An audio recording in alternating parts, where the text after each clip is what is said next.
Colombia's independence story. Hi, I'm Carlito, your Belgian friend in Bogota. Did you know that Bogota actually has two important national celebrations related to its independence? Most people know that it's the 20th of July, and here in Belgium we have the 21st of July. So one day of difference. But okay, just a few weeks later, on the 7th of August, there was this Battle of Boyacá. And that was a very important battle. And it all began here in Bogota in 1810 with a flower vase.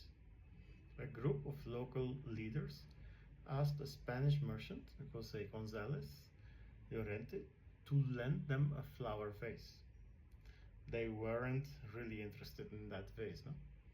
They expected him to refuse because they needed a reason to unite the people against the Spanish rule.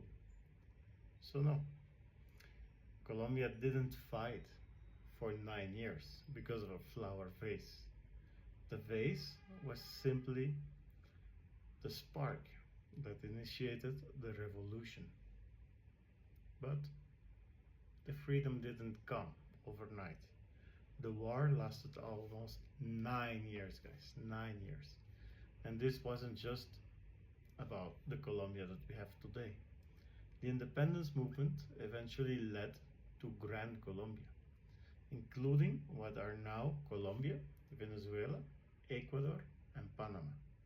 Together, that's almost 79 times bigger than Belgium. Imagine organizing a revolution across a territory that almost 80 Belgiums in one size, without cars, without airplanes, without telephones, and definitely, most important, without WhatsApp.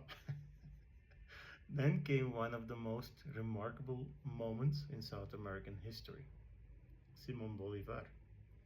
He led his army across the freezing Andes Mountains, and many soldiers never reached the battlefield because of the cold, exhaustion, and diseases. No? Finally, on the 7th of August 1819, Bolivar's army defeated the Spanish forces in the Battle of Boyacá. The battle lasted only a few hours, but it changed history forever. It secured the liberation of New Granada and opened the door to the creation of Grand Colombia. That's why Colombians celebrate two important days. July the 20th, the beginning of the fight for the independence in 1810, and August 7th, the victory that made the independence possible in 1819, 9 years later. As a Belgian living in Colombia, I think that's one of the most fascinating stories this country has to tell. So, on the 20th we say Happy Independence Colombia, and on the 7th we also say Happy Independence Colombia, and Happy Battle of Boyacá Day. You can still visit the Puente de Boyacá. It's a small bridge, like 3 hours driving from Bogota. Next time I will tell you maybe about the independence of Belgium and how that began. But that's a story for next time, because this one is already long enough. Well, I hope you learned something new. Let me know in the comments if it was interesting for you, or anything new that you can add. I'm always interested in learning new things, okay? Well, happy Independence Day, Colombia.